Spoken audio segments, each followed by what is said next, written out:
오늘도 베드로전서 말씀입니다. 오늘은 베드로전서 2장 18절에서 25절까지 말씀입니다.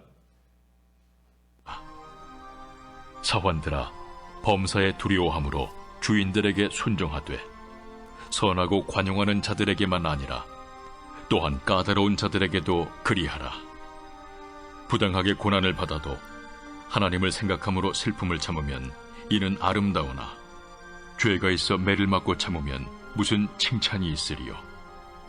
그러나 선을 행함으로 고난을 받고 참으면 이는 하나님 앞에 아름다우니라. 이를 위하여 너희가 부르심을 받았으니 그리스도도 너희를 위하여 고난을 받으사 너희에게 본을 끼쳐 그 자취를 따라오게 하려 하셨느니라. 그는 죄를 범하지 아니하시고 그 입에 거짓도 없으시며 욕을 당하시되 맞대어 욕하지 아니하시고 고난을 당하시되 우역하지 아니하시고 오직 공의로 심판하시는 이에게 부탁하시며 친히 나무에 달려 그 몸으로 우리 죄를 담당하셨으니 이는 우리로 죄에 대하여 죽고 의에 대하여 살게 하려 하심이라. 그가 채찍에 맞음으로 너희는 나음을 얻었나니 너희가 전에는 양과 같이 길을 잃었더니 이제는 너희 영혼의 목자와 감독 되신 이에게 돌아왔느니라. 아멘. 오늘부터 사순절이 시작이 됩니다. 주일을 뺀 40일입니다. 그래서 이 기간 동안에 주님의 십자가를 묵상하며 지내며 부활절을 향해 고난의 전진을 이어가려 합니다. 이번 주간까지는 이곳에서 예배하고 다음 주 월요일부터는 본당에서 신약성경 통독 집회로 특별한 새벽을 날마다 깨웁니다. 늘 이 시간 오시는 여러분들에게는 날마다가 특별한 분들이라 은혜의 여정을 신약성경을 쭉 통독하는 여정으로 지나게 되니까 그렇게 하시고 열심히 있게 오시면 좋겠습니다. 따로 설교를 하거나 그런 건 아니고요. 그날 우리가 읽은 말씀 전체 중에서 한두 구절 정도 우리가 함께 꼽으면서 기도하는 새벽 아침을 지나도록 하겠습니다. 아프리카의 어떤 풀은 입에 넣고 씹으면 몹시 쓰고 떫은데 그것을 씹고 난 후에는 무슨 음식을 먹어도 아주 달고 맛이 있다고 합니다. 그 풀만 아니라 대체로 쓴맛을 내는 풀들은 거의가 입맛을 일으켜 줍니다. 그래서 우리가 나물 가운데도 이 쓴나물을 입맛 없을 때 먹게 되는 경우가 많이 있죠. 이와 같이 쓰디쓴 고난은 인생을 살아가는 데 있어서 불가피한 양념과 같아요. 신앙이 깊어지면 깊어질수록 우리는 더 고난 받을 수밖에 없는 그것이 저와 여러분들의 신앙입니다. 오늘 본문에는 그 고난의 종류에는 다음과 같이 몇 가지가 있음을 언급해 주고 있습니다. 먼저 꼽을 수 있는 것은 1차원적인 고난, 죄로 인한 고난이 있어요. 20절 전반부에 보시면 죄가 있어 매를 맞고 참으면 무슨 칭찬이 있으리요라고 말씀을 합니다. 1차원적인 고난이죠. 당연히 받아야 될 고난입니다. 하나님은 거룩하신 분이기에 당신의 자녀들이 계속해서 죄 가운데 머물러 있기를 원하지 아니하셔요. 내가 거룩하니 너희도 거룩하라. 근데 거룩하지 않으면 거룩해지도록 하시기 위해 우리 성도가 죄를 지으면 우리 하나님께서 징계를 하셔요. 하나님을 믿지 않을 때에 그때는 죄를 지어도 때리시지 않으셨던 하나님이시지만 성도가 된 후에는 죄를 지을 때 그대로 내버려 두시지 않아요. 왜? 자식이니까. 제자이기 때문에 그냥 두고 보시질 않는다는 거예요. 그래서 징계의 막대기, 진노의 막대기 또는 채찍을 들어 때리시기도 하는 거예요. 더구나 우리는 신앙생활이 깊어가면 갈수록 하나님의 이 징계의 방법도 더욱 심하게 된다는 사실을 알아야 됩니다. 많이 선생이 되지 말라 한 이유도 거기 있다고 말씀을 드렸습니다. 죄는 하나님의 미움을 사게 하고 하나님과 멀어지게 하고 마음과 육체와 영혼을 더럽히는 결과를 가져옵니다. 성도는 고난을 통하여 회개하고 정결하게 되므로 하나님은 죄인이 회개할 때까지 이 고난이라는 도구를 통해서 징계를 하시는 거예요. 다윗은 성군이었잖아요. 그는 하나님의 마음에 합한 사람이라고 인정을 받은 그런 사람이에요. 엄밀한 의미에서 하나님으로부터 왕으로 제대로 인정받은 사람은 사실은 다윗이 유일하다 할 정도예요. 그는 승승장구하면서 이스라엘의 국가 조직을 튼튼하게 이루고 강성한 나라가 되었어요. 모든 면에서 안정을 찾게 되었어요. 그때 이제 그 마음이 느슨해지는 거죠. 그는 기도를 게을리하였고 방심하다가 죄를 범하고 말았습니다. 그러므로 그는 그 죄의 문제를 해결받기까지 고난을 당해야 됐어요. 어떤 고난을 받았어요? 밧세바와 사이에 태어난 아이가 하나님께서 그 생명을 데려가시는 그런 고난까지 받았어요. 고난 받아야 해결받는 거예요. 아니, 회개해야 해결받는 거예요. 그는 그 죄의 문제를 해결받기 위해서 회개했어요. 육체적인 고난보다도 더 힘든 것은 사실 정신적인 고난이잖아요. 또 나 때문에라고 생각되어질 때 그 자식의 죽음이 더 견딜 수 없는 괴로움이 되지 않겠습니까? 그는 하나님의 징계를 받고 회개하고 난 후에 그 고난으로부터 해방되었습니다. 제가 자주 말하잖아요. 여러분 정말 잊지 말고 노력해야 됩니다. 오늘 회개, 오늘 하자. 오늘 회개, 오늘 하자. 그래야 오늘의 고난을 종식시키고 내일은 행복한 미래를 여는 하나님의 사람 될 수 있습니다. 두 번째 꼽을 수 있는 고난은 19절에 보시면 거기 부당하게 고난을 받아도 하나님을 생각함으로 슬픔을 참으면 이는 아름다우나. 부당한 고난이 있죠. 근데 이제 전에는 이 부당하게라는 말이 애매히라는 말로 써 있었어요. 개역 한글에는 애매히 고난을 받아도라고 써 있었어요. 그래서 그때는 그냥 뭉뚱그려서 이 부당한 고난 안에 2차원적인 고난과 3차원적인 고난을 제가 함께 묶어서 설교를 하기도 했었습니다. 지금은 좀 나눌 필요가 있다고 봅니다. 이 부당하게보다 상황적 고난이 있을 수 있어요. 상황적 고난이라고 하는 것은 예를 들어서 자연재해 안에 우리가 머물러 살게 되어질 때, 지금도 어제까지 또 막 대설이 왔잖아요.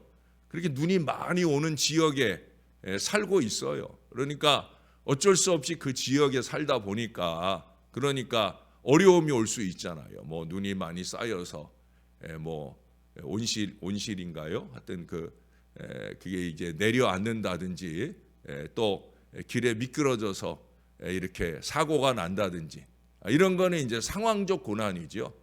그 공동체 안에 있다 보니까 그곳에 임하는 어려움으로 말미암아 내가 고난 받을 때 이거는 이제 2차원적인 고난, 상황적인 고난이에요. 그것도 이제 애매히 고난 받는 거지만 이 부당하게라고 하는 말하고는 좀 구분될 필요가 있다고 생각이 되어서 저는 이 부당하게 고난을 받아도 라는 이 구절은 3차원적인 고난이라고 그렇게 분류해 볼 수 있다고 생각이 듭니다.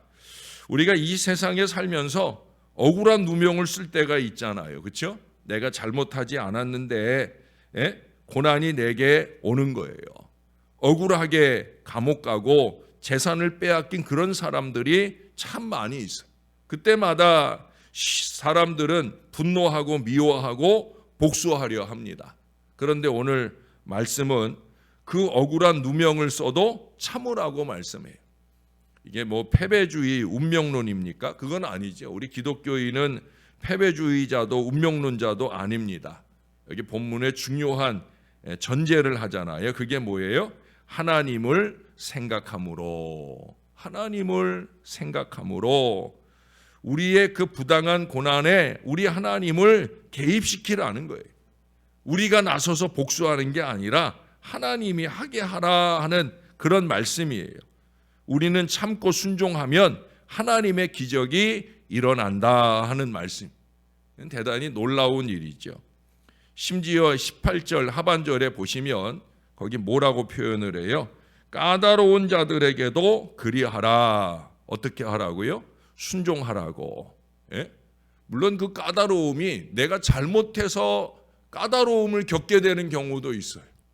예. 그건 부당한 고난이 아니에요. 내가 잘못하고 불성실해서 내가 그 까다로운 사람, 그 사람한테 내가 꾸중 들을 수 있고, 그거는 부당한 고난이 아니에요. 지가 잘해야지. 자기가 잘해야 되는 거지. 예.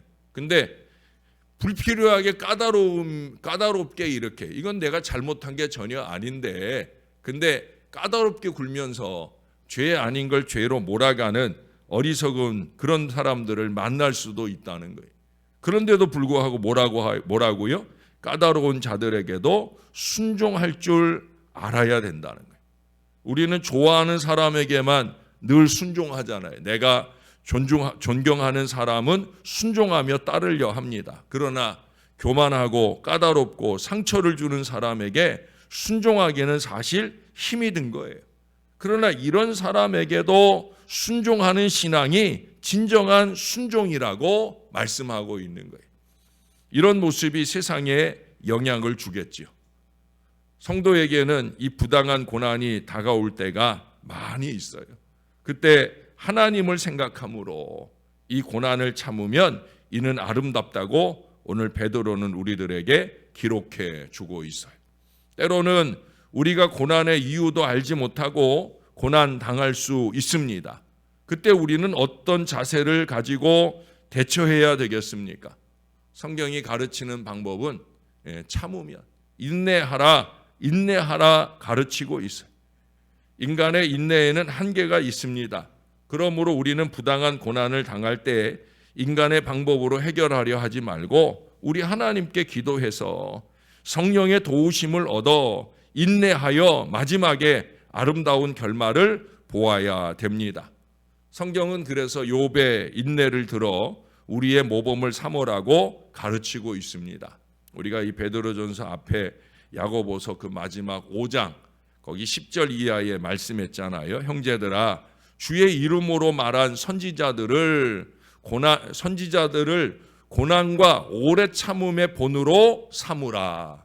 보라, 인내하는 자를 우리가 복되다 하나니 우리가 욥의 인내를 들었고 주께서 주신 결말을 보았거니와 주는 가장 자비하시고 긍휼히 여기시는 자신이라.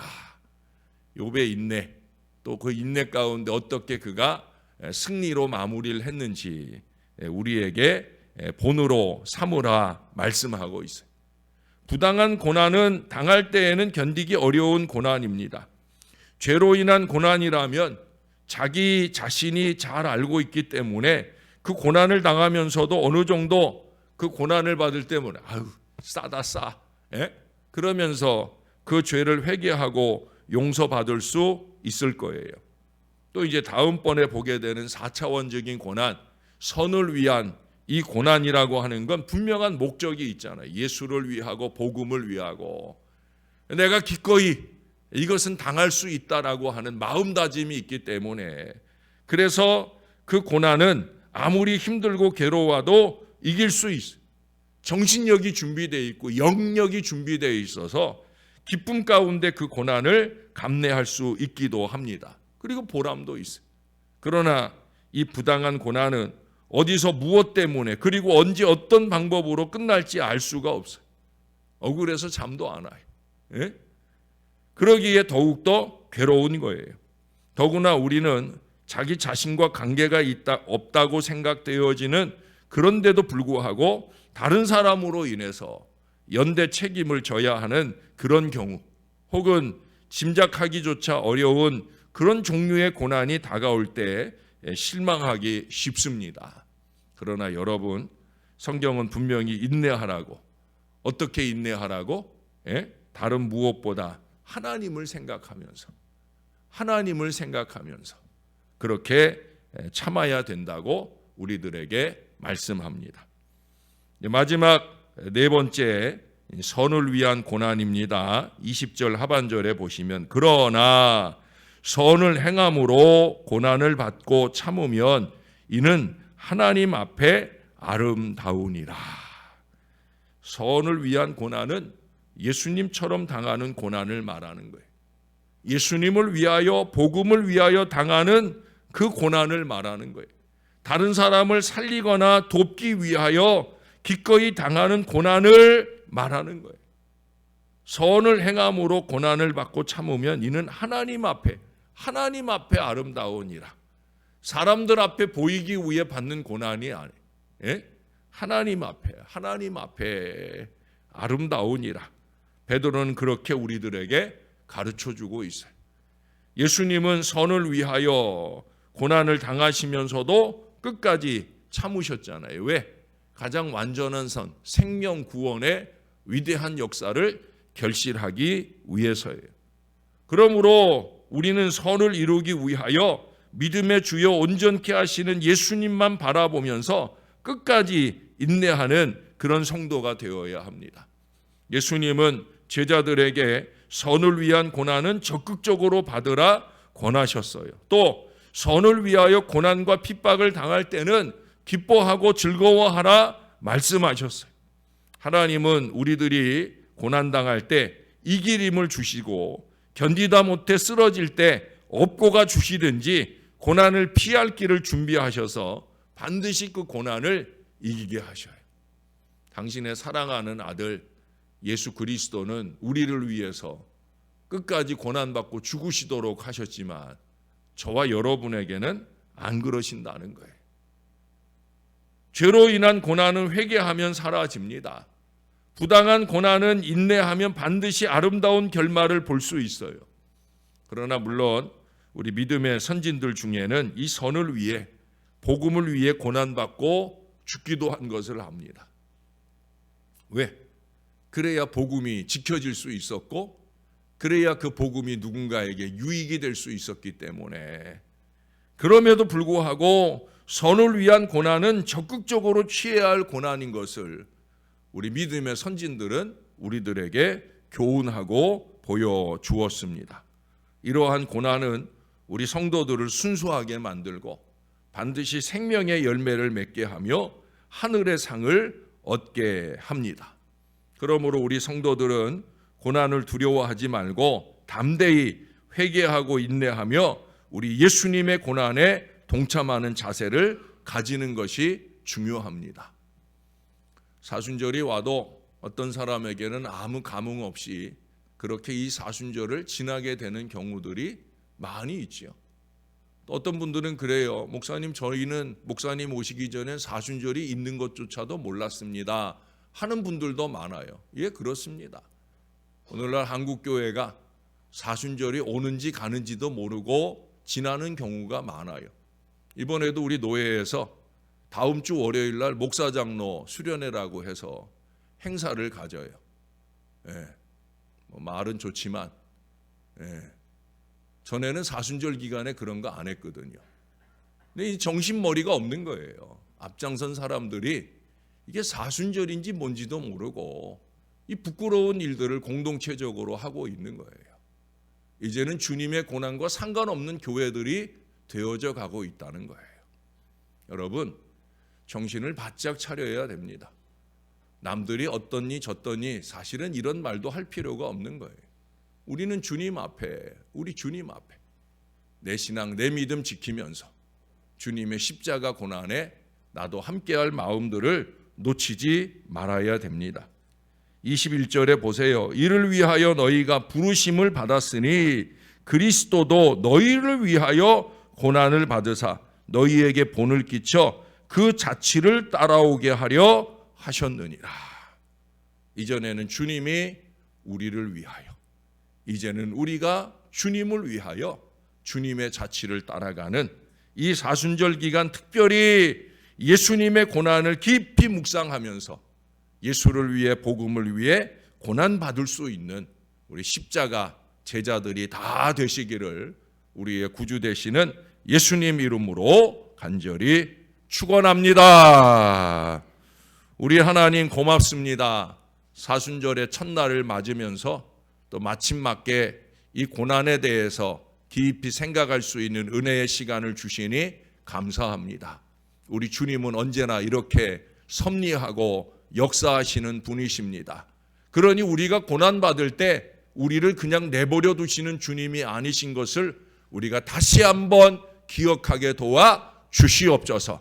우리를 위하여 고난받으심으로 고난의 본이 되셨고, 우리가 어렵고 힘들 때 믿음의 주님, 온전케 하시는 주님을 바라보고 그 주님을 의지하며 우리 하나님을 생각하고 모든 고난을 이길 수 있는 길을 우리 가운데 더하여 주시는 줄로 믿습니다. 지금도 이 가운데 크고 작은 고난 받는 주의 자녀들이 있습니다. 죄로 인한 고난 회개하게 하시옵소서. 하나님, 상황적 고난 내가 당하지 않아도 되는데, 내가 그 어리석은 공동체 가운데, 내가 그 안타까운 지역에 있다 보니까 받게 되는 어려움이 있을 때 불평이나 원망이나 어리석음을 쏟아주지 말게 하시고 믿음의 기도로 이겨내게 도와 주옵소서.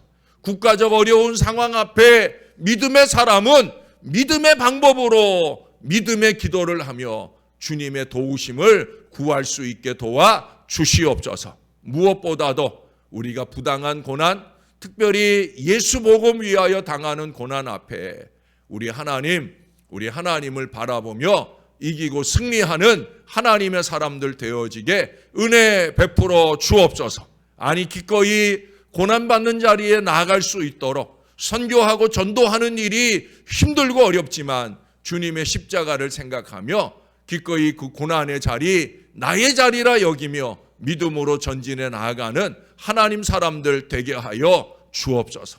하나님, 우리가 어렵고 힘든 일은 이길 수 있는데 내 자식들이 힘들고 어려운 건 너무 견디기 힘든 고통입니다.